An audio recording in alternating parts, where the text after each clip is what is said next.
요즘에 제가 재밌게 보고 있는 드라마가 있습니다. 넷플릭스 드라마인데 한국 JTBC에서 하고 있는데 미국에서도 넷플릭스로 볼 수 있는 드라마가 있습니다. 서울 자가의 대기업 다니는 김 부장 이야기. 제목이 꽤 깁니다. 서울 자가. 자가라는 건 뭘까요? 예.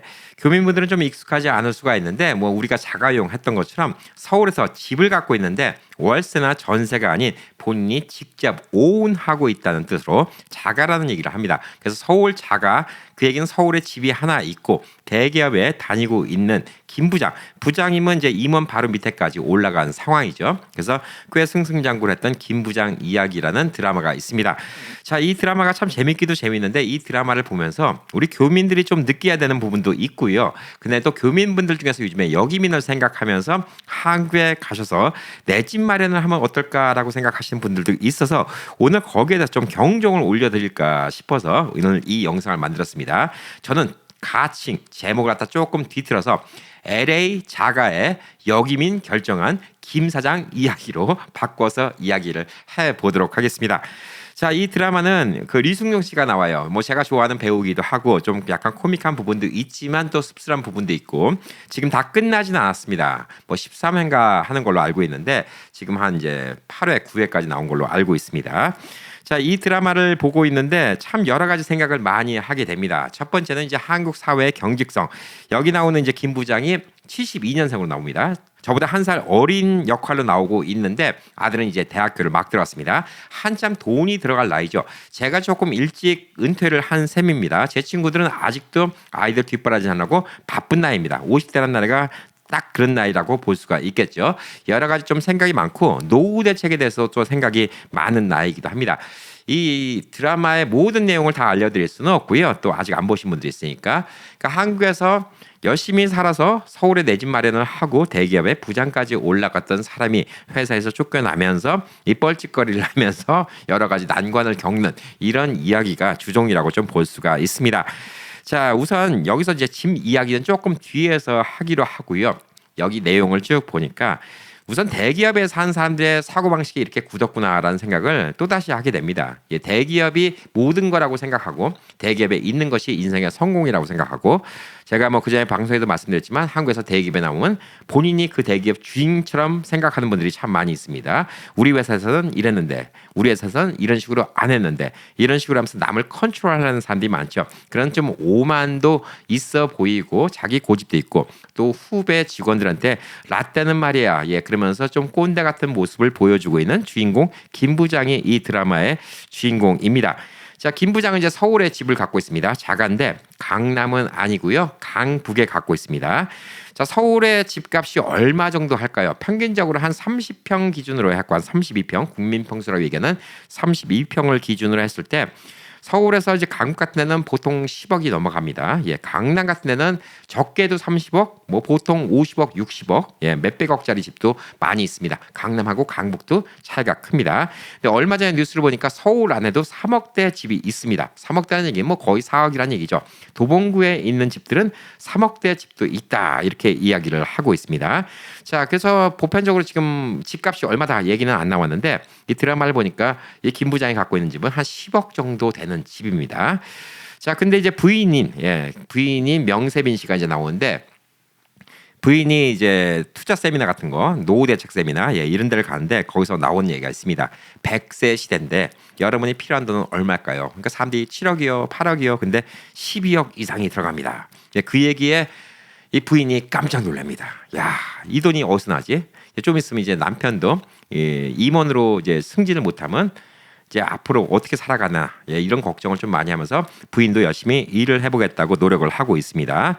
자, 근데 이제 회사에서 이제 우여곡절 끝에 이 사람이 임원이 안 되고 회사에서 잘리게 됩니다. 회사를 퇴직하게 됩니다. 갑자기 모든 방패막이 다 없어졌죠. 다 없어진 가운데 이 사람이 이제 5억 정도의 퇴직금을 받습니다. 예, 이거는 드라마에 나온 얘기예요. 5억 정도의 퇴직금을 받는데 본인이 이제 아직도 아이를 키워야 되고 노후 대책도 해야 되고 그러니까 이제 걱정이 심한 거죠. 어떻게 하면 돈 벌까? 근데 자기 옛날 친구를 만났는데 친구 중에 한 명이 좀 허름하게 하고 다니는데 월 3천을 임대료로 받는다고 합니다. 그 친구들 사이에서 부럼을 사고 있어요. 3천이다. 그러면 요즘에 이제 환율로는 이제 2만 불 조금 더 넘어갑니다. 근데 이 친구는 그 얘기하죠. 야, 3천이면 뭐해? 그냥 절반이 세금인데. 요즘에 3,200 받는데 뭐 절반이 세금이야. 예. 그래도 이 금액이 만만치가 않습니다. 한 1,600만 원, 1,700만 원 뭐 이렇게 가져간다는 얘기예요. 근데 친구들이 다 부러워합니다. 그러니까 이게 한국의 지금 실상이에요. 한국에서 한 1,600, 1,700만 원 네트로 가져간다. 그러면 꽤 괜찮다. 이렇게 볼 수가 있는 것이죠. 대기업 부장보다도 좋은 자리다. 이렇게 좀 볼 수가 있는 것이죠. 아무래도 이제 물가가 미국이 더 비쌉니다. 예, 이 돈이 이제 뭐 미국에서 대도시 사신 분들은 야, 그 돈이면 그냥 LA에서 그냥저냥 살 돈이지 뭐 부러움을 살 만큼 어마어마한 돈은 아닌데. 그래서 뭐 1,600만 원, 예, 이 정도다. 그러면 12,000불이다. 그러면 대도시에서는 어마어마하게 부자다. 부러움을 가질 정도의 돈은 아니지만 한국에서는 꽤 큰 돈이라고 볼 수가 있겠죠. 자, 이 사람이 이제 일을 그만두고 어디 취직하려는데 월급이라고 200만 원, 300만 원 준다고 하니까 갑자기 무슨 생각이 드냐. 예전에 술을 먹다가 누가 전단지를 나눠줬는데 이 월세는 영원하다. 월급은 영원하지 않아도 월세는 영원하다. 이런 전단지에서 상가 건물을 사라는 이런 전단지를 기억을 합니다. 근데 상가로서 돈을 벌고 있는 친구는 엄한 짓거리 하지 말라고 이렇게 경고를 몇 번 줌에도 불구하고 나중에 이 사람이 이 상가를 보러 갑니다. 이 상가를 보러 가갖고 이 상가 분양 사무실에서 속아요. 그 상가를 덤탱이 주고 사게 됩니다. 그래서 생기는 우여곡절이에요. 자, 근데 여기서 상가를 살 때 10억 5천짜리를 사는데 5억 5천을 융자를 받았다고 합니다. 그러면 5억을 퇴직금 받은 거예요. 서울에 아파트가 있다 그러면 10억 정도 했겠죠. 예, 그러면 15억 정도가 있습니다. 미국 돈으로 100만 불 정도가 있는 거예요. 100만 불 조금 더 넘게 있는 건데, 자, 이 돈을 서울에서 산다 그러면 솔직히 힘들 수가 있어요. 제가 봐도. 근데 제가 한국에 가 있는 동안 쭉 보니까 평택 같은 데 가 있잖아요. 예, 그러면 그 돈 갖고 돌아가실 때까지 살 수가 있어요. 충분히 가능합니다. 집값도 훨씬 싸요. 제가 한국 가면 늘 있던 집이 지금 1억 5천에 사라고 연락이 왔어요. 예, 1억 5천에 사라고 연락이 왔습니다. 10만 불 조금 더 주면 지은 지 5년밖에 안 되는 아파트를 살 수 있습니다. 평수는 조금 작은데 2명 살기에는 충분해요. 한 27평 정도 되니까 미국 평수로 한 800스퀘어피트? 예, 그 정도 될 겁니다. 충분하죠. 예, 둘이 살기에. 예, 그냥 은퇴한 부부가 살기에는 자식도 없고. 자, 그래서 그런데 1억 5천 주고 사고 나머지 돈 갖고 살면 솔직히 충분히 생활이 돼요. 제가 한국 가서 작년도 그렇고, 예, 올해도 그렇고 한 달에 3,000불 정도 씁니다. 3,000불이면 한 400만 원이 조금 넘죠. 400 몇십만 원인데 아파트에 들어간 돈이 100만 원이에요. 예, 아파트에 들어간 돈이 100만 원이고 나머지 뭐 300만 원 갖고 생활하니까 그냥 평택에서는 충분히 생활해요. 그냥 별 걱정이 없어요. 저희 집사람이랑 저랑 평택에 있으면 제일 좋은 게 어느 식당 가든 간에 이 집 얼마나 할까 고민하고 걸어 들어가 본 적이 없어요. 단 한 번도. 왜? 둘이 가갖고 나와봤자 6만 원이니까. 40불이에요. 둘이 가서 나와봤자 6만 원이에요. 40불? 예, 미국에서는 둘이 점심 먹기 힘들죠. 뭐 진짜 햄버거 먹는 거 아닌 이상은 어디 가서 점심 먹고 팀 놓고 파킹비 내고 뭐 텍스 내고 그러면 50불 우습게 나옵니다. 기본적으로 웬만한 설렁탕 두 그릇 먹어도 5, 60불 나오죠. 자, 그러니까 이제 한국에서는 6만 원 이상 나온 데가 없어요. 뭐 그렇다고 뭐 술을 갖다 비싼 거 먹는 것도 아니고. 그렇기 때문에 저녁 때 뭐 어디 가서 뭘 먹어도 해산물을 먹어도 그렇고 뭐 그렇게 나온 적이 없습니다. 서울 가면 또 얘기가 달라요. 서울 가면 또 몇십만 원 나온 집이 있는데 평택만 하더라도 그렇지 않아요. 제가 돈 쓸 일이 없어요. 제가 이 드라마를 보면서 무슨 생각이 들었냐면 야, 이 서울에 있는 사람들이 지방도시 내려갈 생각을 안 하는구나. 은퇴를 하는데 왜 안 내려갈까? 근데 이거를 제가 한국에 있는 분들과 이야기를 해봤는데 한국에 있는 분들도 무슨 생각하냐? 서울에 있다가 지방도시를 내려가면 자기 인생의 급이 내려갔다 이렇게 생각하시는 분들이 꽤 많이 있더라고요. 근데 이거는 서울뿐만 아니에요. 미국도 마찬가지입니다. 제가 다운사이징 하시라고 많이 말씀은 하죠. 예, 은퇴하고서. 그냥 여러분이 굳이 LA, 뉴욕 같은 대도시에 살 필요가 없어요. 미국의 중소도시만 가도 충분히 다운사이징하고 여유롭게 살 수가 있습니다. 저도 그러니까 사실상 5년 전부터 라스베가스 와 있는 거죠. 아이들이 분가를 안 했는데 그 사이에 아이들이 분가를 했습니다. 그래서 LA 집, 라스베가스 집 두 개를 다 이제 유지하고 있다가 라스베가스 다 오니까 진짜 돈이 적게 들어요. 첫 번째 제일 큰 게 집값이죠. 네, 집값이 제일 큰데 이 집값은 LA에 비교해서 라스베가스나 아틀란타가 한 2분의 1 혹은 또 2.5분의 1 이 정도 가격이긴 한데 한국은 서울 그것도 뭐 강남과 비교하면 뭐 몇십 분의 1이고요. 예, 서울 평균과 비교해도 지방 조금 외곽 쪽, 예, 서울 외곽 쪽으로 하면 거의 10분의 1까지 가격이 떨어집니다. 그러니까 이게 꽤 크다고 볼 수가 있어요. 근데 사람들은 왜 이렇게 못할까? 이 답답한 한국인의 양상을 보여주는구나. 예, 이런 생각이 좀 드는 거예요. 그러니까 사람이 이렇게 딱 편견이 있으면 이틀을 못 벗어난다는 거죠. 그래서 제가 역이민 얘기를 한다 하더라도 사람들이 다 그런 생각해요. 역이민이나 다운사이징을 얘기하면 함부로 딴 데를 못 가요. 예, 그래 보지 못했으니까. 두려움이 크죠. 여기는 김 부장도 마찬가지일 겁니다. 예, 그 10억짜리 집은 놔두고 퇴직금 5억 갖고 어떻게 살까 이것만 계속 궁리를 하고 있었을 거예요. 그 10억짜리 집을 팔고 총 15억이 생기면 그냥 평택 같은 데나 뭐 서울 외곽 같은 데 가서 얼마나 편하게 살 수 있다 이런 생각은 해본 적이 없을 거예요. 많은 분들 우리 우행 시청자분들 중에서도 우행을 그동안 보면서 제가 또 한국에 있는 모습 보면서 생각의 폭이 많이 바뀐 분들도 계시지 않을까라고 좀 기대를 해보고 있어요. 저도 예전에는 맨날 뉴스를 통해서 한국 얘기를 들으니까 90년대만 하더라도 미국에서 돈 벌어서 한국에서 집 살만 했어요. 근데 90년대부터 고도 성장을 하면서 강남에 있는 집이 이제 몇십억씩 하니까 이제는 미국에서 웬만큼 부자가 아니면 한국에다 집을 못 산다고 생각했어요. 왜? 맨날 뉴스에 나오는 건 강남에 집값이 50억이 뚫었네 뭐 이런 얘기 나오니까 야, 집 살 엄두가 안 나는 거죠. 그게 뭐 한 350만 불, 400만 불인데 그 정도면 미국에서도 엄청나게 좋은 집 사는데 뭐하러 한국가 살아? 당연히 그런 생각 들었죠. 3년 전에 장인어른 뵈라고 코로나 때문에 이제 못 뵙다가 장인어른 뵈러 이제 한국 갔다가 장인어른이 돌아가신 바람에 장례를 치르고 왔는데 그때 평택이라는 데를 가봤죠. 제가 아주 어렸을 때 평택을 가본 기억이 있습니다. 그땐 평택이 시골이었어요. 그냥 농촌이에요, 농촌. 근데 지금은 평택 가보니까 도시예요, 도시. 살만해. 그래서 많이 놀랬죠. 그래서 그때 당시부터 이제 많이 가격을 알아보니까 아니 굳이 서울에 살 필요가 있나? 아니 평택 혹은 뭐 그에 준하는 주변 도시 같은 데 살면 살 곳 많은데 왜 굳이 서울에서 저렇게 비싼 집을 사고 살까? 이런 생각이 좀 드는 거죠. 자, 그래서 이 김 부장도 이런 생각을 못 하고 있습니다. 미국에서도 이런 생각을 못 하는 분들이 많이 있어요. 예, 그래서 이게 현실 아닌가라고 생각을 하고 있습니다. 여러분이 틀을 깨면 여러분이 이제 세상을 갖다가 다르게 보기 시작하면 쉽게 살 수 있는 방법이 많이 있어요.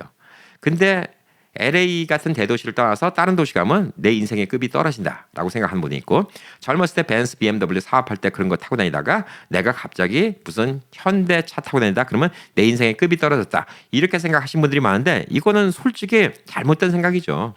내가 편하게 사는 게 중요하지 남한테 보이는 게 중요하지는 않잖아요. 그래서 제가 이 드라마를 보면서 우리 교민분들도 이 드라마 보시면서 좀 느끼는 바가 있으시길 바라겠다. 예, 이런 것 때문에 제가 좀 오늘 이 드라마 얘기를 하고 있는 겁니다. 자, 그래서 여기서 이 김 부장이 5억 퇴직금에다가 5억 5천을 은행에 빌려갖고 상가 건물을 하나 삽니다. 상가에서도 건물 하나만 사는 거예요. 예, 그거를 사는데 그걸 사기를 당합니다. 예, 이 사기를 당하는 거를 설명을 드릴게요. 자, 상가 그 플라이어 전단지를 보고 상가 사무실에 갔어요. 갔는데 그 상가 사무실 그 분양 사무관 그 사람이 얘기하는 게 저도 한국 가서 이거 다 가봤거든요. 분양 사무실도 가보고 부동산도 만나고 많이 해봤어요. 관심이 있어서. 어떻게 토시 하나 다른 틀리고 똑같은지 모르겠습니다. 뭐 앉자마자 바쁜 척하고 커피 드시겠습니까? 율무차 드시겠습니까? 쌍화차 드시겠습니까? 막 그러면서 뭐 제가 10분밖에 시간이 없는데 설명드리도록 하겠습니다. 막 이런 얘기 저런 얘기 하고 있어요. 자, 이 사람이 결국은 똑똑한 척하다가 헛똑똑이 된 거죠. 결론적으로 이 상가를 갖다가 10억 5천에 삽니다. 자, 뭘 믿고? 이 상가에 유명 프랜차이즈 커피숍이 들어온다는 얘기를 믿고 이 상가를 삽니다. 그런데 월 렌트비를 900만 원 받을 수 있다는 그 꿈에 부풀어서 사게 됩니다.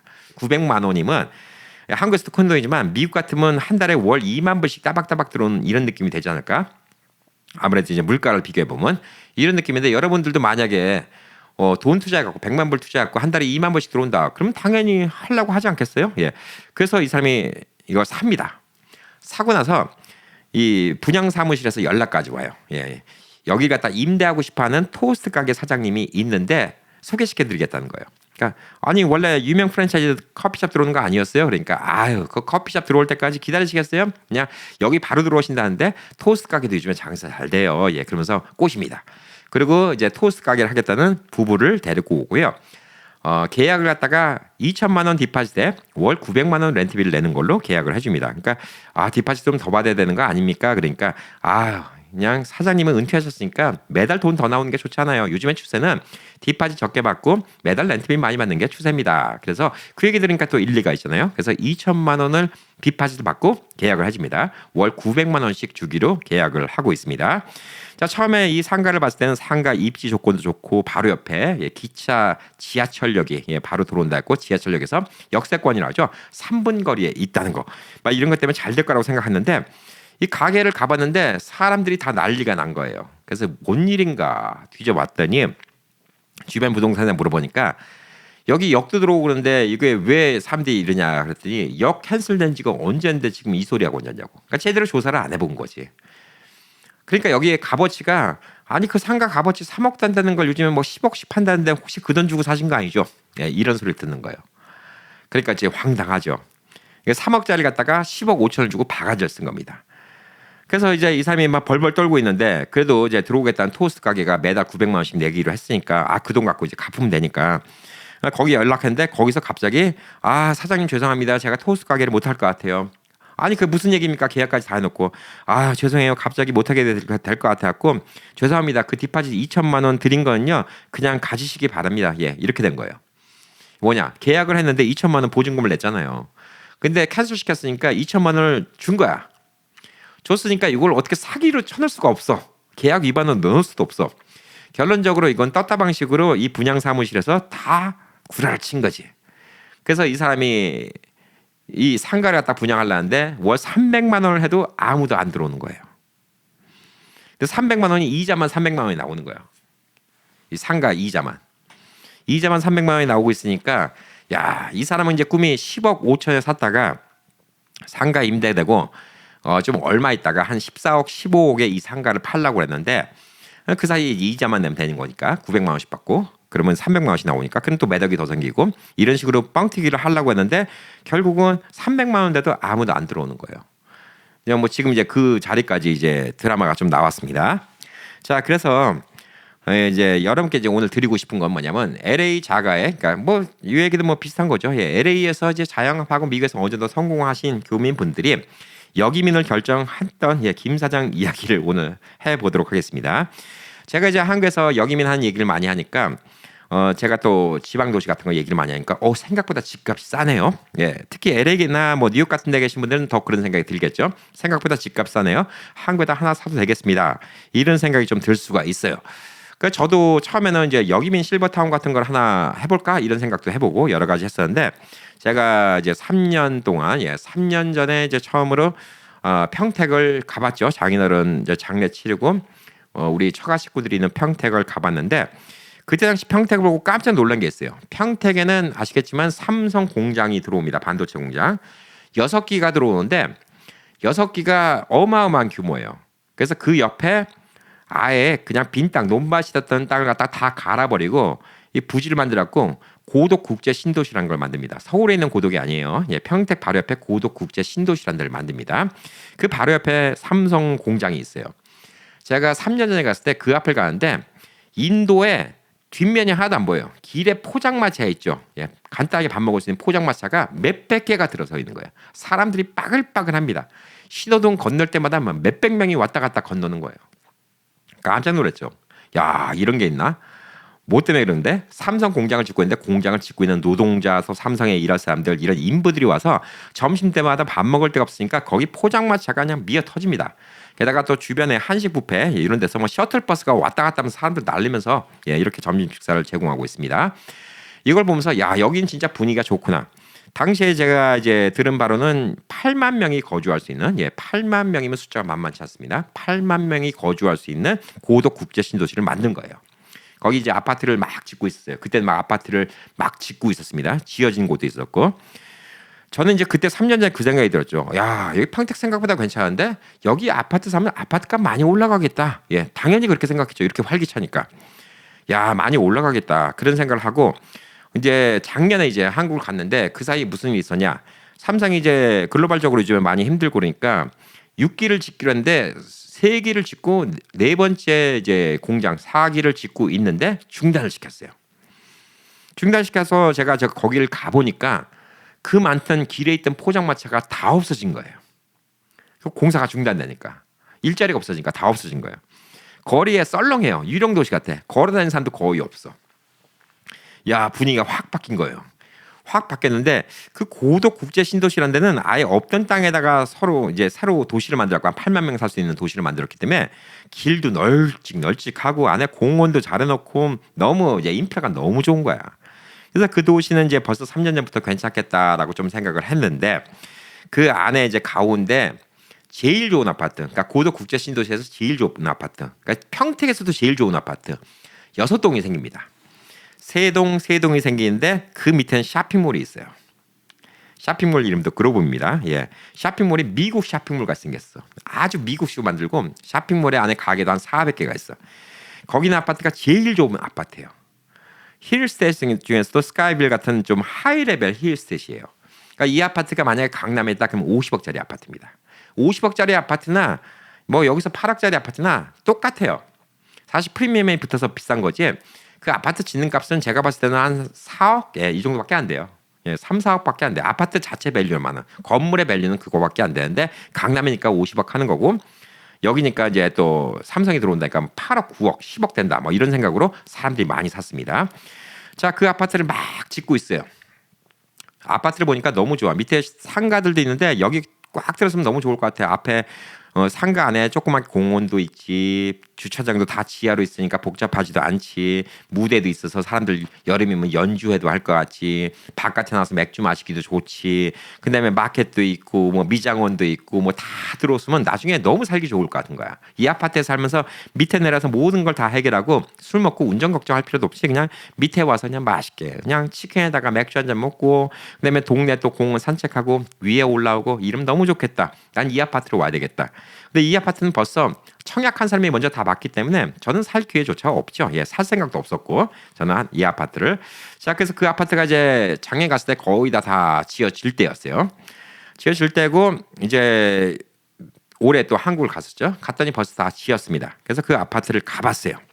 가봤는데 이 삼성이 딱 중단하니까 문제가 뭐냐? 동네가 썰렁해진 거예요. 썰렁해졌고 거기에 이제 가게 상가가 한 450개 정도 있습니다. 여기 서울 자가의 대기업 다니는 김 부장 이야기 이거 보시면 이 사람이 샀던 상가 있죠. 예. 그런 식의 상가가 한 400 몇십 개가 있는 거예요. 저는 뭐 진짜 거기서 찍은 줄 알았어요. 처음에 고독에서. 상가가 한 10개밖에 없어요. 뭐 중국집 하나, 무슨 뭐 국수집 하나, 그다음에 뭐 편의점 하나 뭐 이런 식이에요. 텅텅 비었어. 아니 다 지은 지 반년이 됐는데 텅텅 빈 거야. 이게 뭘까? 이 동네가 어떻게 된 걸까? 그러니까 사람들이 집값 오를 거라고 생각하고 집은 와장창 다 샀는데 지금 사람들이 살 사람이 없는 거죠. 그러니까 주민들이 많이 있으면 당연히 여기 가게에 사람들이 다 들어올 텐데 주민들이 없으니까 가게가 와도 못 버티는 거야. 심지어 어떤 가게는 오픈해놓고 그냥 문을 닫은 거예요. 그냥 안에 장비가 그대로 남아 있습니다. 그래서 이제 거기 마침 이제 미국에서 오신 형님이 있었고 거기 이제 부동산을 같이 구경 갔어요. 절대 미국에서 왔다고 하면 안 됩니다. 예, 호구당하기 딱 좋아요. 예, 그래서 같이 구경을 갔다가 거기 이제 부동산을 물어봤죠. 예, 어디서 오셨어요? 서울에서 왔는데 뭐 우리 이제 은퇴하고 여기다 이제 동네가 좋은 것 같았고 여기 집 알아보고 있습니다. 뭐 렌탈 때 있나요? 뭐 이런 얘기를 했더니 뭐 그거는 뭐 알아봐 드릴 수가 있습니다. 근데 제가 그랬죠 부동산한테. 아니 여기 상가 같은 거 예, 여기 텅텅 비었던데 여기 입주가 안 됐어요. 그랬더니 100% 입주입니다. 아니 팔린 거 말고요. 입주가 안 됐어요. 근데 이 말을 우물쭈물한 거야. 얘가 좀 뭐 좀 아는구나. 팔린 거 다 팔렸겠지. 이거 삼성 인기가 한동안 얼마 좋았는데 안 팔렸겠어요. 이거 다 한 10억씩 받을 거라고 생각하고 샀겠지. 네, 이분들이 입주가 됐냐고요. 근데 이분들도 뭐냐. 그냥 어쨌든 간에 이 집값 올라갈 거 생각하고 산 거예요. 근데 삼성이라는 이제 악재가 있었지. 갑자기 스탑하니까. 그러니까 이 사람들은 지금도 기다리는 게 삼성이 도로 다 공장을 만든다. 그러면 집값이 올라갈 거라고 좀 믿고 있는 거죠. 그래서 지금도 집값은 뭐 8억 이렇게 얘기를 하고 있어요. 근데 막상 전세는 2억 7천, 2억 8천 이렇게 전세가 나오고 있어요. 왜 그럴까? 전세는 집값의 한 70% 정도가 적정선이에요.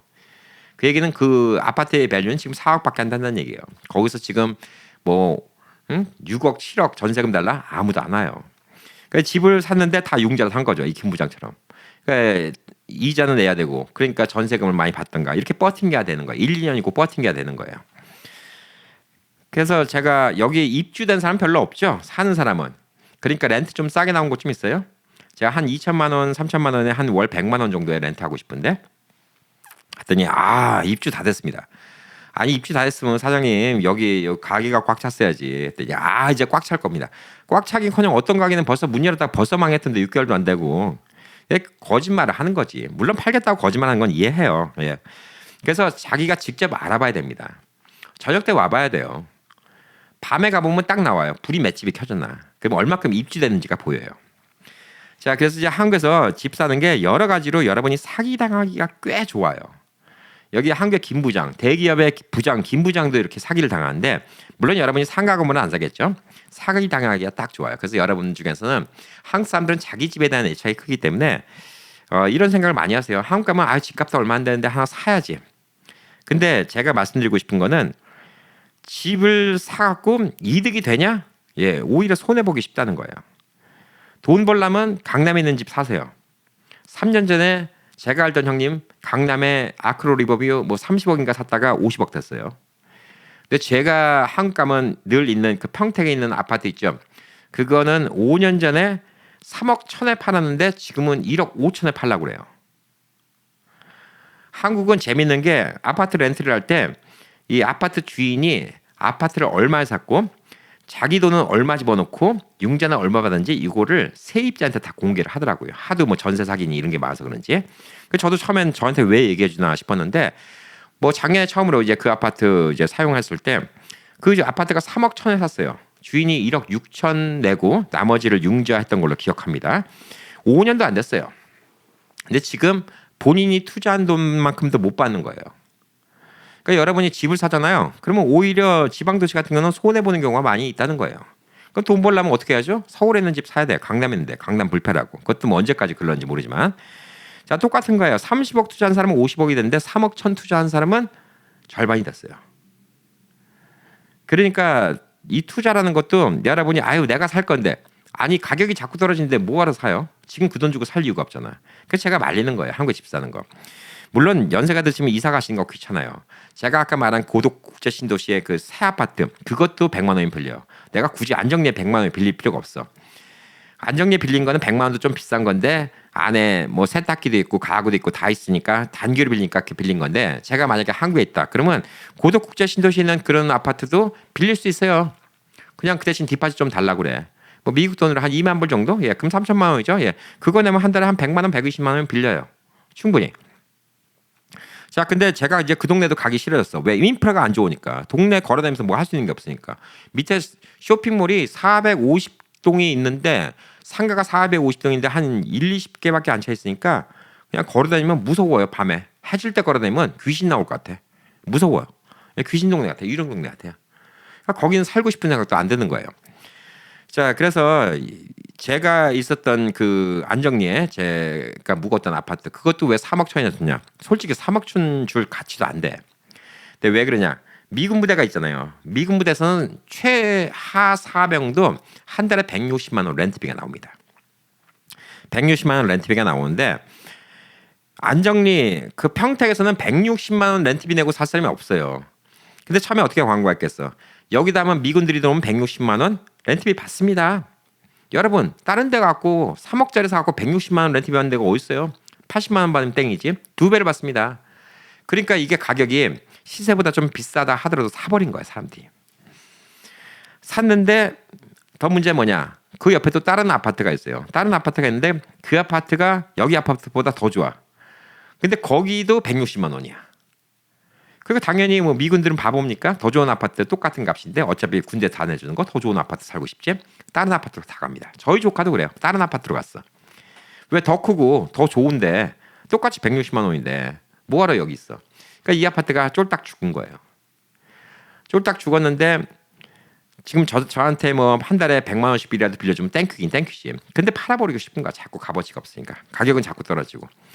그러니까 아무도 사갈 사람이 없으니까 자꾸 가격이 떨어집니다. 자꾸 가격이 떨어졌고 결론적으로 이제 1억 5천 얘기까지 나오고 있어요. 반값이 돼버린 거예요. 그러니까 한국에서 부동산 사는 건 진짜 여러 가지를 많이 알고 사셔야 됩니다. 그리고 부동산 알아보러 다니실 때 다 가격 결정 나기 전까지 미국에서 왔다는 얘기 절대 할 필요 없어요. 한국에 사람들이 이렇게 사기치는데 미국에서 왔다는 건 진짜 호구인 줄 알고 사기칩니다. 저희 조카가 미군이잖아요. 한국말 좀 어수룩하니까 그냥 길에서 부동산 만나갖고 명함 주고 뭐 얘기하는데 뭐 어디 있는 집이 있는데 뭐 6억이라고요. 무슨 이 동네에서 6억이냐 내가. 뭐 한다고 이 동네에서 6억 주냐. 6억은 개뿔 6억이냐. 예. 나중에 그 부동산 얘기했던데 지나가다 그 부동산 보여서 봤더니 앞에 붙어 있는 건 4억이에요. 덤탱이 씌우는 거지. 그러면 그 돈을 갖다가 누가 먹나? 한국의 부동산 피 있죠. 네, 이건 미국의 10분의 1밖에 안 됩니다. 0.4%, 0.5%밖에 안 돼요. 예, 미국의 10분의 1밖에 안 돼요. 법으로 정해져 있어. 그 이상도 못 받아. 그 이상도 못 받지만 여러분 생각해 보세요. 여러분 집이 4억에 팔릴 거라고 생각하는데 부동산 6억에 팔아줬어. 몇 천만 원 뒤로 안 빼주겠어? 당연히 빼주지. 그거 갖다가 뭐 컨설팅 비용 뭐 이런 식으로 다른 명목으로 해갖고 어쨌거나 돈을 킥백 줍니다. 그러니까 미국에서 왔다 그러면 그냥 뒤통수 칠 생각만 하는 거예요. 그러니까 여러분 이제 미국에서 한국 와서 혹시라도 집을 난 꼭 사야 되겠다. 그러면 절대 미국에서 왔다는 얘기는 첫 번째 하지 마세요. 심지어 그런 것도 있어. 부동산 네이버 부동산이었고 4억 1천만 원 나왔던 집을 보러 갔거든요. 전날 보러 갔을 때 4억 1천이었어요. 그 다음날 와갖고 미국에서 왔다 그러니까 예, 다른 분한테 4억 5천인가 4억 6천인가 몇 천만 원 더 벌립니다. 갑자기 왜? 지금 4억 천 집값이고요. 옵션 가격이 포함돼요. 옵션 다 줘놓고 지금 다 분양 다 끝난 집에 무슨 옵션 가격입니까? 분양 짓기 전에 옵션이지. 건물 짓기 전에 옵션 추가하고 오도하는 거지. 무슨 다 지어놓은 거 들어가겠다는데 이제 옵션 누굴 바보랍니까? 예, 여러분 그렇게 당하기 쉬워요. 미국에서 오면 그렇게 당하기가 쉬워요. 제가 미국에서 한국에다가 집 사는 걸 반대하는 이유가 여러 가지가 있습니다. 첫 번째, 지방 도시는 부동산 투자 가치가 없어요. 서울에 돈이 많다? 그럼 서울에는 해볼 수가 있는데 서울에 그렇게 갖고 20억이 올랐다고 치자고요. 한국의 상속세 엄청납니다. 불로소득 이득 생기잖아요. 세금 엄청납니다. 자, 그럼 나중에 여러분이 갑자기 돌아가시고 그 재산 남은 거 미국에 있는 자녀들한테 준다. 그러면 이 자녀들이 한국 왔고 한국말도 어수룩하고 한국 물정도 모르는데 그거 서류하고 뭐하고 그거 상속받고 그게 쉽습니까? 아마 서류 해주고 뭐 이런 사람들도 또 다 바가지 씌우려고 할걸요. 거기서 뭐 변호사니 뭐 무슨 뭐 회계사니 뭐니 이런 사람들 다 바가지 씌우려고 할거든요. 얼마 전에 우리 댓글에 이렇게 적혀 있어요. 한국에서 F4 비자 행정사한테 신청했는데 400만 원을 받았대요. 그냥 평균 가격 한 50만 원이면 돼요. 4, 50만 원이면 돼요. 10배를 받은 거야. 왜 이렇게 많이 받았냐? 나중에 따져보니까 뭐 이거는 뭐 회사마다 다른 거고 뭐 그러니까 어쩔 수 없다. 이것도 사기 당한 거야, 솔직히. 그러니까 여러분들이 자녀들이 이제 한국 오면 이제 그거부터 그렇죠. 예, 그다음에 또 돈이 많이 생기니까 이게 1억 8천 지금 기준에 1억 8천 이상의 돈이 생겼기 때문에 미국으로 갖고 오잖아요. 예, 미국에서 세금 또 내요.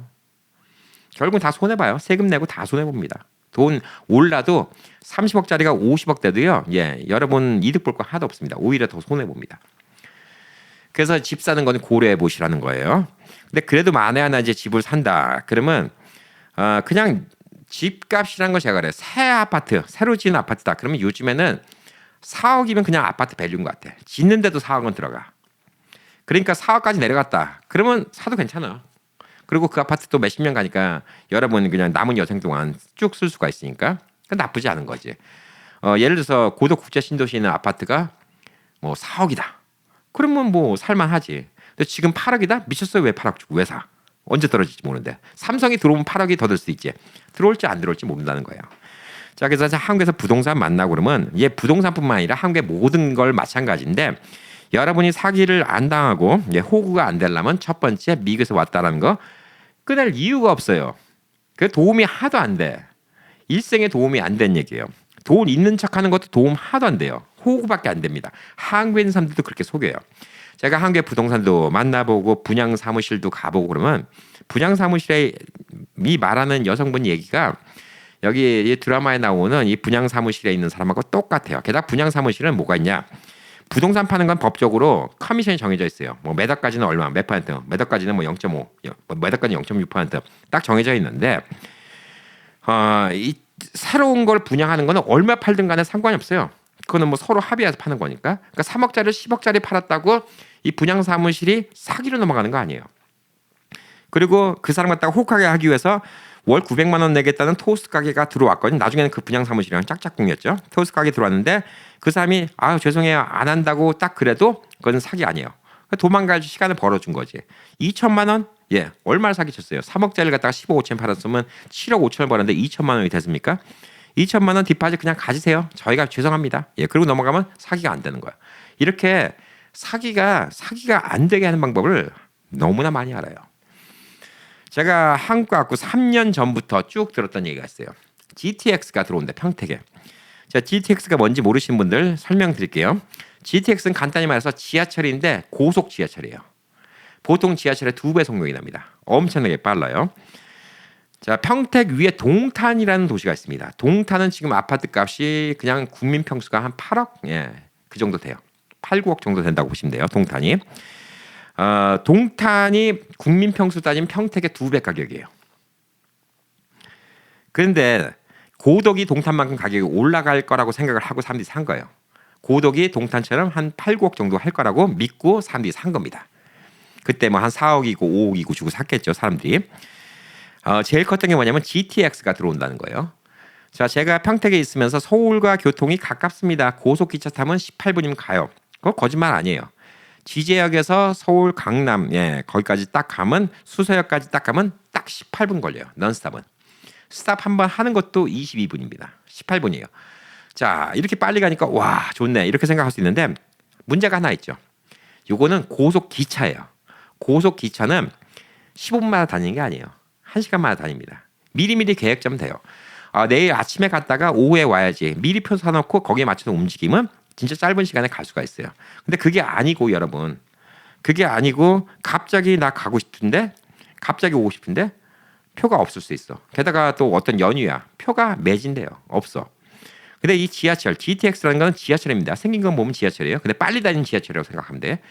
이 GTX는 그냥 지하철이니까 매진이란 게 없어. 어차피 지하철 낑겨 타면 되잖아.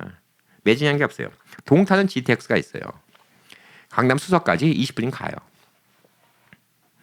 근데 3,000원이에요. 물론 일반 지하철보다 비싸. 3,000원이야. 근데 이 GTX가 평택에 들어온다는 얘기는 제가 3년 전에 갔을 때도 평택 주민들도 얘기하고 다 얘기했던 거야. 근데 이게 삼성 공장이 만약 다 들어왔다 그럼 GTX가 들어왔을 거예요. GTX는 사기업입니다. 나라에서 하는 게 아니에요. 사기업인데 삼성이 다 들어왔다 그러면 GTX 철도가 이 평택까지 연결시켰을 거예요. 동탄에서 조금 더 오는 거니까. 이 삼성이 없잖아요. 연결시킬 이유가 없어. 탈 사람이 없는데. 아니, 자선사업 합니까? 사람들 편하고 GTX 하는 거 아니잖아요. 돈이 벌려야지. 탈 사람이 많아야 되는데 탈 사람이 없다. 그러면 안 하지, 사람들이. 그래서 GTX가 보류가 된 거예요. 근데 이거는 솔직히 시 뭐 계획 같은 거 이런 거 같은 거 찾아보면 되는데 저도 한국 가서 찾아봤거든요. 정확히 기억이 안 나는데 GTX가 뭐 80억인가 뭐 800억인가 얼마인가, 이거를 평택시가 지원해주면 GTX가 들어온다고 했대요. 왜? 삼성이라는 보증이 없으니까. 근데 평택시가 그 돈을 지원할 생각이 없어요. 나가리 된 얘기예요. 근데 아직도 평택에 가면 부동산들이 GTX 들어오니까 이제 집값 올라간다, 이렇게 속이는 거예요. 현수막에 GTX 이제 입주되면 집값 올라간다, 이렇게 얘기를 합니다. 그거를 사람들이 믿어요. 제가 분양 사무실 가잖아요. 고덕 국제신도시에 국제학교 들어옵니다. 이 앞에 병원 들어와요. 이 앞에 무슨 대학교 들어옵니다. 그러면 집값 올라갈까요? 제가 이제 그 여성분이랑 얘기를 하는데 얼굴색 하나 안 변합니다. 팩트를 얘기해도 그냥 얼굴색 하나 안 변해요. 여기 이제 뭐 병원 들어오면 이 병원 들어오면 또 거기에 또 병원에 일하는 간호사, 의사 뭐 이런 사람들이 엄청나게 많잖아요. 그런 사람들이 여기 다 아파트 이제 사고 싶어 하고 그러는데 그럼 집값 다 올라가요. 또 게다가 전문직들이니까 이런 집 서울에 비하면 싸잖아요. 여기 지금 뭐 한 6억 주고 사시잖아요. 나중에 8억 뭐 이렇게 쉽게 받습니다. 이런 식으로 얘기해요. 거기 부지는 있어요. 국제학교 부지도 있고 병원 부지도 있고 대학교 부지도 있어요. 안 들어와. 들어온다는 소리는 3년 전에 됐어. 제가 한국 가서 느낀 거예요. 그러니까 여러분들 아시라고 얘기하는 거예요. 자, 그 땅을 갖고 있는 그 회사들 다 큰 회사들이죠. 큰 기업들이죠. 큰 대학교들이죠. 돈이 많아요. 뭐 돈 빌려서 샀을까? 그 땅을? 그 땅은 자기네 땅이에요. 처음에는 헐값 샀을 거라고. 논밭일 때. 그 도시계획도 없을 때. 먼저 정보 들고.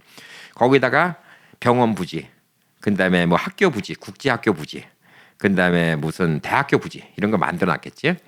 거기만 땅 샀을까? 다른 데 땅 샀겠지. 자, 그다음에 아파트 짓는다. 자기네들은 그 아파트 안 샀을까? 다 사놨겠지.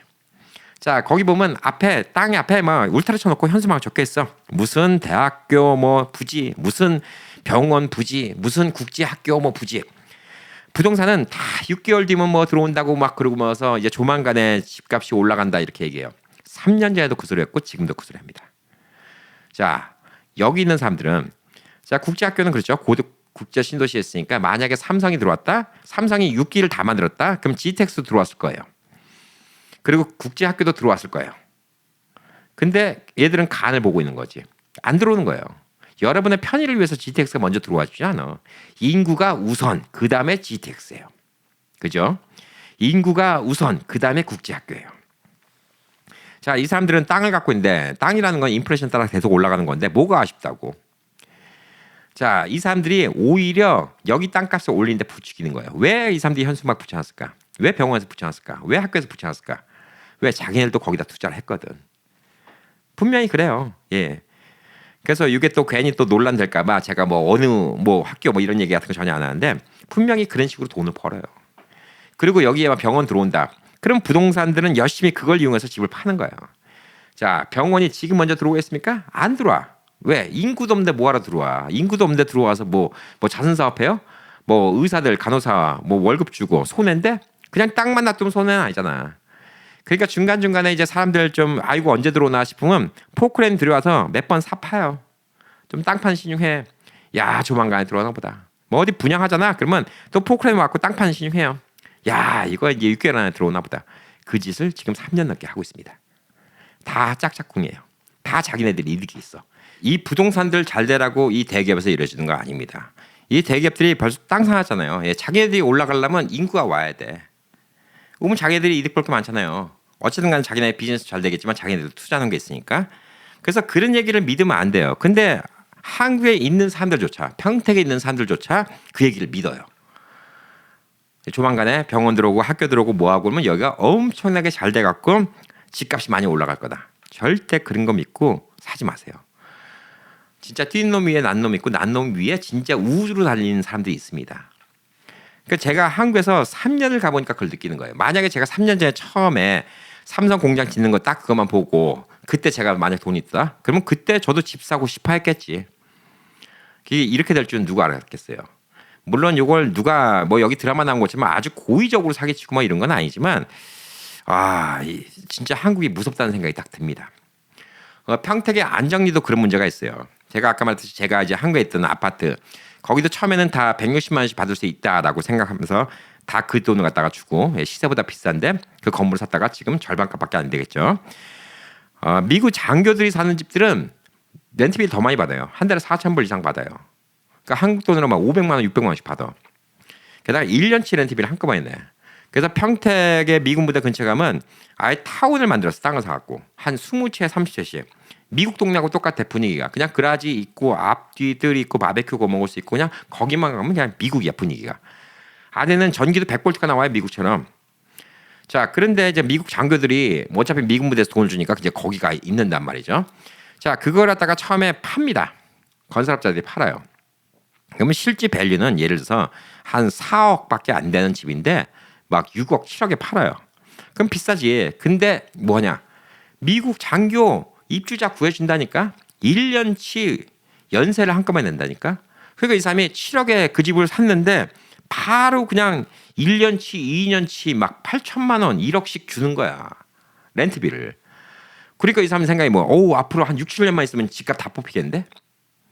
그리고 냅다 사버리죠. 심지어 어떤 사람은 돈을 빌려서 그런 집을 몇 채 샀다가 결국 다 망했어요. 왜 망하냐? 개발업자들은 거기서 끝나는 게 아니야. 또 집을 지어야지 돈 벌잖아. 옆에 또 어디 시골 농가에 땅 팔다간다고 그러면 또 사갖고 거기 또 몇십 채를 줘. 그 다음에 여기 있다 이제 입주했던 미스터 브라운. 그 사이 또 1년이 지나가. 1년 계약 끝났으니까 미스터 브라운, 제너럴 브라운. 응? 여기 또 새로 진 집이 있는데 여기로 이사 오면 이 집하고 똑같은 렌트비인데 더 좋아 집이. 이번엔 더 신용을 줬어. 진짜 이사 비용도 이 집주인이 내준대. 이사 비용까지 다 내줄 테니까 그냥 몸만 오면 돼. Why not? 당연하지. 똑같이 해준다는데. 자기가 돈 내는 것도 아니고. 근데 더 좋은 집에 산다는데. 그러니까 먼저 번에 처음에 7억 주고 샀던 사람은 어떻게 하죠? 1년 지나니까 미군이 나가버려. 장교가. 그리고 들어올 사람이 없는 거야. 문제가 크지. 들어올 사람이 없는데. 어떡할 거야? 그러면 이제 그때부터는 패닉이 오는 거지. 그럼 그 렌트비를 갖다가 500만 원 이렇게 달라고 그러면 500만 원? 서울에서도 500만 원 주고 렌트하는 사람 없어요. 평택에 누가 500만 원 주고 렌트해.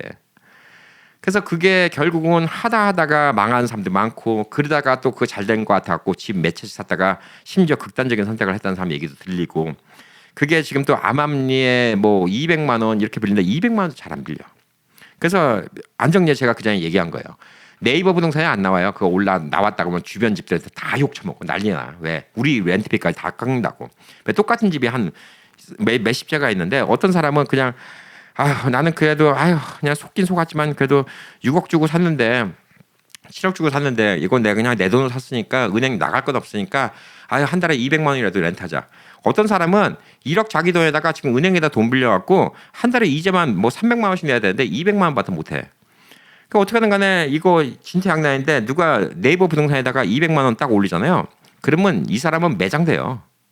그래서 제가 그전에도 말씀드리면 좋은 집, 뭐 미국 집처럼 막 한 2,400 스퀘어피트, 뭐 미국 집처럼 똑같이 생기고 그라지 있고 막 이런 집들 200만 원대도 빌릴 수 있습니다. 그러면 없는데요. 다니세요. 직접 다니면 있어요. 사람들 만나고 구석구석 찾으면 있습니다. 그런 집도 있어요. 꽤 좋은 게. 왜? 집주인이 자포자기한 거지. 그 돈이라도 받자고. 근데 그것도 평택에서는 200 몇십만 원 낼 사람 없어. 200만 원 주고 하우스 빌릴 사람 없어요. 평택에서. 저도 그러고 싶지 않아. 뭐하러 그러고 그래. 차라리 뭐 그 동네 가면 꼭 차 있어야 되고 그냥 미국식이라서 꼭 차 타고 나와야 되고 귀찮아. 그냥 마이 하우스는 좋은데 별로 그래. 오히려 새로 지은 아파트. 아까 말했지 뭐 완전 새로 지은 아파트. 그 아파트 빌려갖고 쓰는 게 낫죠. 3천만 원 내고 한 달에 한 100만 원, 120만 원 이렇게 빌리는 게 훨씬 낫지. 그러니까 이제 미국에서 한국에서 이제 집 사는 거, 이거는 진짜 좀 조심하셔야 됩니다. 사기 당하기가 너무 쉬워요.